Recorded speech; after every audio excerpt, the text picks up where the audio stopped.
중국의 제1도련선을 봉쇄하려는 미국의 전략. 그런데 정작 중국 견제의 핵심인 한국이 빠져 전 세계에 충격을 자아내고 있습니다. 최근 필리핀은 미국으로부터 타이폰 미사일 도입을 공식적으로 확정하며 미국의 대중국 봉쇄 전략의 핵심 축으로 부상했는데요. 여기에 미국은 대만에게 8,300억 원 규모의 군사 원조를 승인하며 중국에 대한 압박 수위를 높이고 있습니다. 게다가 일본의 오키나와에도 비슷한 유형의 무기 체계를 배치하며 중국이 주장하는 제1도련선을 완전히 봉쇄하기 위한 미사일망을 구축하고 있는 것이 미국의 행보입니다. 그러나 유독 우리 대한민국은 이러한 미국의 전략적 행보에서 다소 소외되어 있는 것이 현실인데요. 일각에선 중국과 지리적으로 가까운 한국에까지 장거리 미사일을 배치하면 중국을 비롯하여 미국과 껄끄러운 관계의 나라들을 자극할 수 있어 정치적 부담을 최소화하기 위한 결정이라는 분석도 존재합니다. 그러나 그 속을 자세히 들여다보면 단순히 정치, 외교적 반발을 이유로 중국 봉쇄선에서 한국이 배제된 것은 아닙니다. 오히려 미국이 한국을 온전히 믿지 못해 일본, 대만, 필리핀을 축으로 중국 봉쇄선을 결정한 것이라는 충격적인 시각의 분석도 제기되고 있는데요.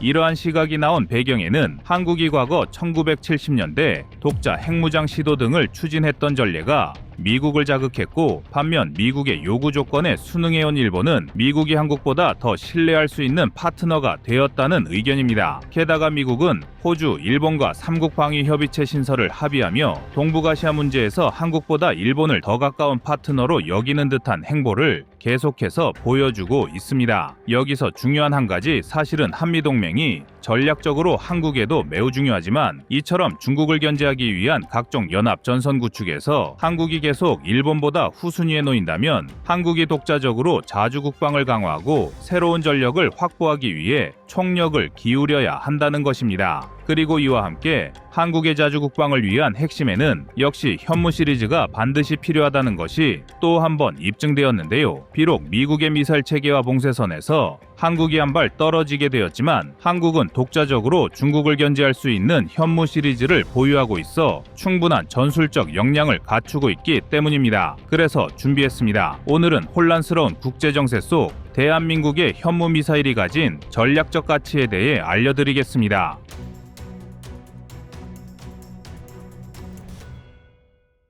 미국은 최근 필리핀과 일본, 대만을 중심으로 강력한 대중국 봉쇄 전략을 구축하며 동아시아에서의 군사적 입지를 강화하고 있습니다. 필리핀은 미국의 최신 중거리 미사일 체계인 타이폰 미사일을 공식적으로 도입하며 중국의 제1도련선 안에서 미국의 핵심 파트너로 자리 잡고 있습니다. 중국의 제1도련선은 동중국해와 남중국해를 포함해 일본의 오키나와, 대만, 필리핀 북부를 연결하는 가상의 군사 경계선으로 중국이 해양 주권 강화와 태평양 진출을 목표로 설정한 전략적 방어선입니다. 이를 통해 중국은 미국과 동맹국의 접근을 차단하고 자국의 군사적 영향력을 확장하려 하는데요. 이에 대해 미국은 제1도련선을 중국의 군사적 팽창과 국제 항행 자유에 대한 위협으로 간주하며 필리핀, 일본, 대만을 중심으로 봉쇄 전략을 강화하고 있습니다. 현재 미국은 항공모함 전단, 전략 폭격기 순환 배치, 첨단 미사일 체계 배치 등으로 중국의 해양 진출을 견제하고 있으며 이 봉쇄 전략의 핵심에는 타이폰 미사일이 있습니다. 사실 필리핀에 타이폰 미사일이 배치된 것은 올해 4월에 진행된 미국과 필리핀의 연례합동훈련인 발리카탄 및 살랑리 훈련이었습니다. 당시 미국은 훈련이 종료된 후에도 타이폰 미사일을 철수시키지 않고 그대로 배치하여 중국의 강한 반발을 불러왔는데요. 최근 필리핀이 공식적으로 타이폰 미사일 구매를 결정하면서 미중 간 갈등이 더욱 고조될 전망입니다. 타이폰 미사일에 대해 중국이 경기를 일으키는 이유는 타이폰 미사일의 압도적인 성능 때문입니다. 이 미사일은 토마호크 순항 미사일과 SM-6 대공 미사일을 탑재할 수 있는 강력한 무기 체계로 최대 1000km의 사거리를 자랑합니다. 이러한 작전 범위는 필리핀 북부 루손 섬을 거점으로 중국 남부와 동중국해 일대를 포괄하며 중국의 주요 해군 기지와 해상 교통로를 직접적으로 위협할 수 있는 능력을 제공하는데요. 이를 통해 미국은 필리핀을 활용하여 중국을 효과적으로 견제할 수 있는 수단을 확보하게 되었다는 분석입니다. 실제로 미국은 필리핀의 전략 자산 배치를 준비하는 동시에 대만에 8천억 원 규모의 군사 원조를 승인하며 필리핀, 대만, 일본으로 이어지는 강력한 봉쇄선을 강화해가고 있는데요.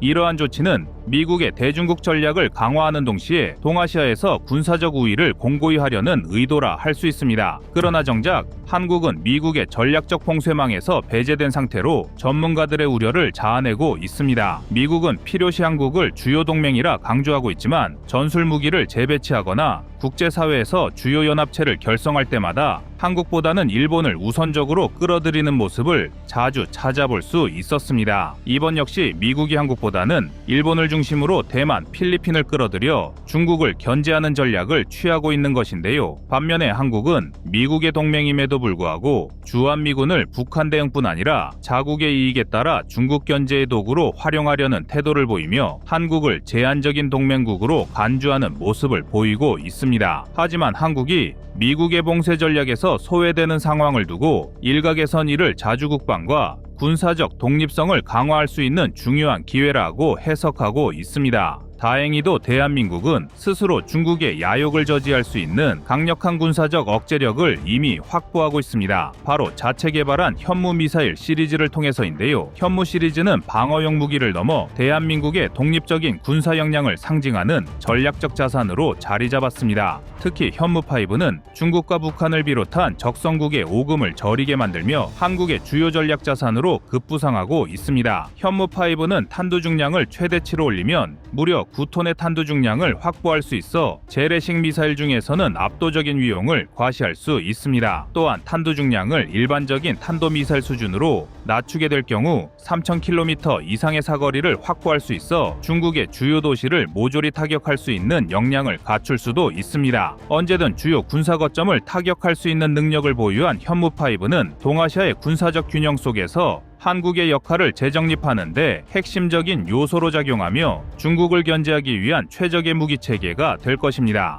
이 미사일은 지하 100m 이상의 적 벙커나 핵심 시설을 관통하고 파괴할 수 있는 벙커 버스터 능력을 갖추고 있어 적성국의 방어 체계를 무력화하는데 최적화된 무기로 평가받습니다. 더욱이 한국은 현무5를 뛰어넘을 현무6 개발에 박차를 가하며 현무 미사일 시리즈를 차세대 군사 자산으로 발전시키고 있습니다. 차세대 현무6의 개발은 대한민국의 자주국방 시간표를 더욱 앞당길 것으로 기대를 모으고 있는데요. 현무6는 현무5의 강력한 성능을 기반으로 사거리와 정밀도를 더욱 향상시키는 것을 목표로 하고 있습니다. 이를 통해 대한민국은 러시아 극동 지역은 물론 중국 내륙 깊숙한 곳까지 작전 범위를 확장하며 적성국들에 대한 군사적 억제력을 한층 강화할 전망입니다. 결국 현무 미사일 시리즈는 방어적인 자산을 넘어 선제적이고 전략적인 억제력으로 적성국을 견제하며 대한민국의 군사적 독립성을 더욱 공고히 할 중요한 자산임은 부인할 수 없습니다. 중국과 같은 적성국이 한국을 단순히 방어적인 국가로만 인식하지 못하게 만들며 북한의 군사적 도발을 효과적으로 억제하는 심리적 효과도 극대화할 수 있습니다. 향후 제1도련선은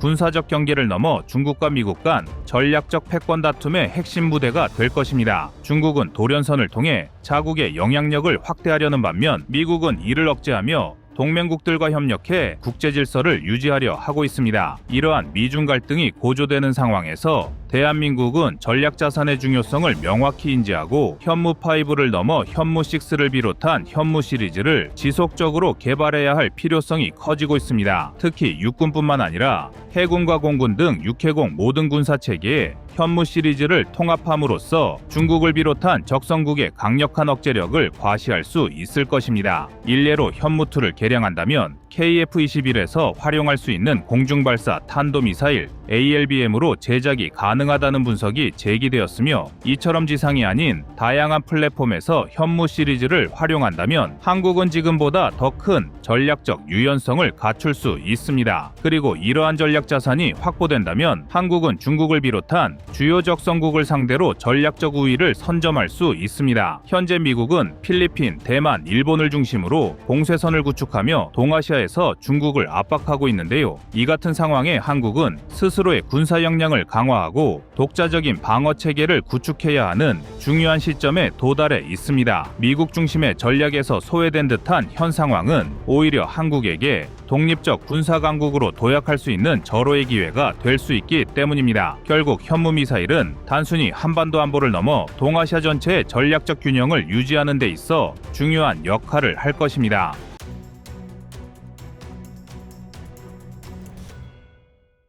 다음은 24년 12월 26일 검독수리 현무5 영상입니다. 연안 전투함은 연안 지역에서 다양한 임무를 수행하도록 설계된 고속다목적 전투함인데요. 작은 배수량으로 인해 체급이 구축함 대비 상대적으로 자가 높은 기동성을 갖추며 대수상전, 대잠전, 기로의 제거 등 임무에 맞게 모듈형 무기 체계를 장착해 유연한 작전 수행이 가능합니다. 이러한 상황은 미국도 마찬가지입니다. 이번 미국 해군이 연안 전투함과 같은 소형 플랫폼에 마크 70을 장착하기 시작한 것은 방대해진 국방 예산을 줄이고 효율적인 해양 메커니즘을 구축하기 위함입니다. 즉, 이 시스템을 도입함으로써 과거 대형 함정에나 가능했던 장거리 정밀 타격과 방공 능력을 이제는 훨씬 더 작고 기동성 있는 전력에 이식함으로써 분산 치명성을 극대화하고 다양한 해역에 맞춤형 화력을 투사하는 새로운 전술적 지평을 열었다는 게 군 전문가들의 의견입니다. 앞에서 언급한 것처럼 이러한 흐름은 한국 해군에 시사하는 바가 크다고 할 수 있습니다. 한국은 지정학적으로 복잡한 주변 안보 환경에 직면해 있으며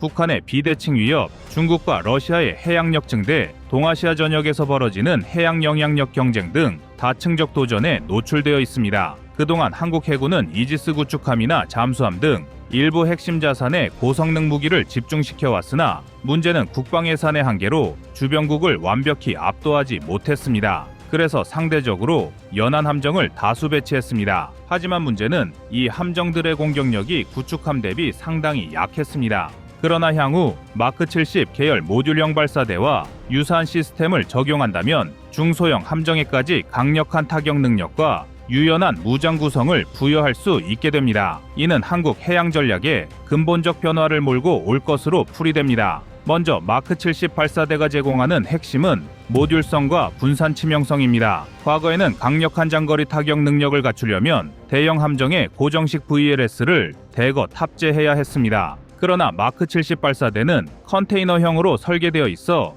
헬기갑판이나 적절한 공간이 있는 다양한 함정에 임시적으로 장착할 수 있는 장점이 있습니다. 이는 소수의 대형 함정에 집중되던 화력을 다수의 소형 중형 전투함으로 분산시킬 수 있게 하면서 우리 전투함정들의 화력을 극대화할 수 있습니다. 여기에는 다수의 연안함정, 경비함, 호위함, 심지어 상업용 설계 지원함까지도 장거리 대함 대지 타격 미사일을 운용할 수 있는 시대가 열리는 것입니다. 더 쉽게 말해 마크 70 발사대 탑재가 가능한 크기의 함정이라면 현무5 미사일도 소형 함정에 탑재할 수 있다는 것입니다. 이런 전력 구조 변화는 한 방에 끝장낼 수 있는 몇 척의 핵심 자산이 아니라 어디서 어떤 미사일이 날아올지 알 수 없는 다층적 위협을 적에게 제기하는 효과를 내게 되는데요. 사실 한국 해군은 이미 세계적 수준의 조선 능력을 통해 다양한 규모의 함정을 건조 운용하고 있습니다. 하지만 그럼에도 불구하고 국방 예산이 항상 발목을 잡아 주변국을 적극적으로 대응할 함성 건조에는 소극적이었던 게 사실입니다.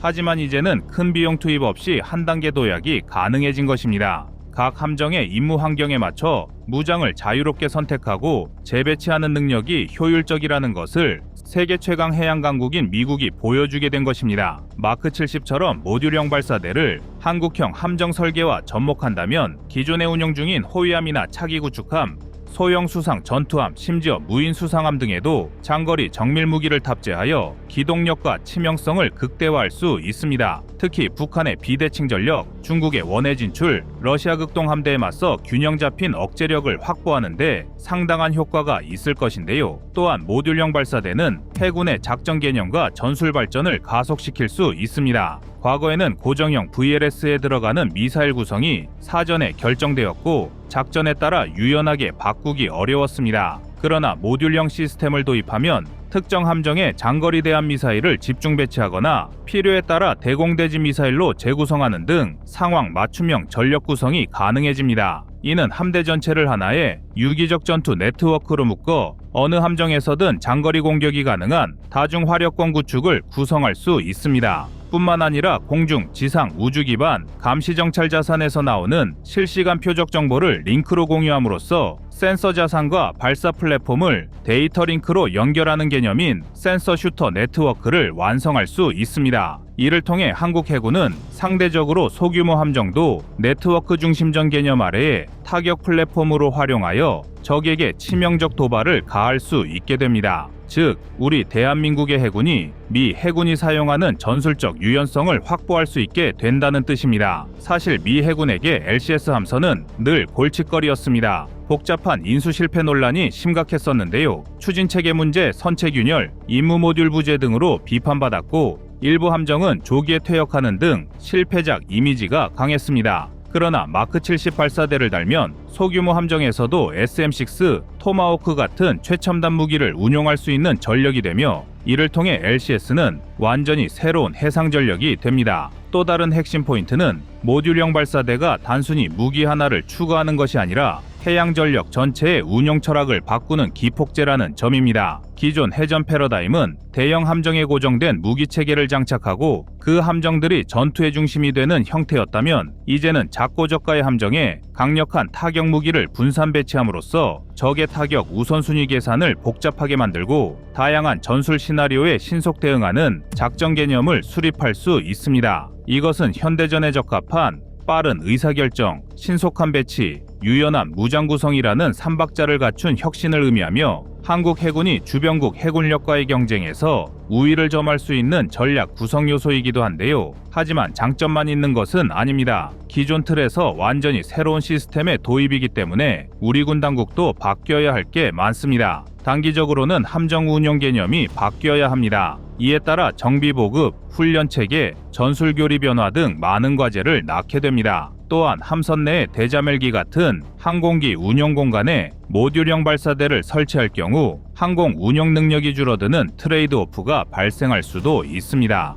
그리고 무엇보다 기존 미사일 발사 시스템이 없던 데에서 새로운 공격 시스템이 추가됐기 때문에 이에 따른 센서나 지휘 통제 체계 개량이 필요할 수도 있습니다. 그러나 결국 이런 단점들은 장기적으로 모듈화된 전투 플랫폼 개발과 분산 치명성 개념 정착, 그리고 네트워크 중심적 구현이 가능하다는 장점에 비하면 조족지혈일 정도로 미미한 것입니다. 마크 70 발사대는 미사일을 개발하는 것과 같이 초고난도의 기술 역량이 필요한 것은 아닙니다. 현재 미 해군은 마크 70 발사대 초기형에는 SM-6나 토마호크를 운용하고 있지만 향후 초음속 또는 극초음속 미사일이나 새로운 유형의 순항 미사일 등을 탑재할 수 있어 다양한 차세대 탄약을 수용할 수 있는 잠재력을 갖추고 있습니다. 이것이 시사하는 바는 매우 큽니다. 한국이 독자 개발한 장거리 타격 무기나 대함 미사일도 모듈형 발사대에 통합할 수 있음을 의미하기 때문인데요. 전략적으로 볼 때 이러한 무장 혁신은 동북아 해양 전략에 중대한 변화 요소로 작용할 것인데요. 한국의 적대 세력은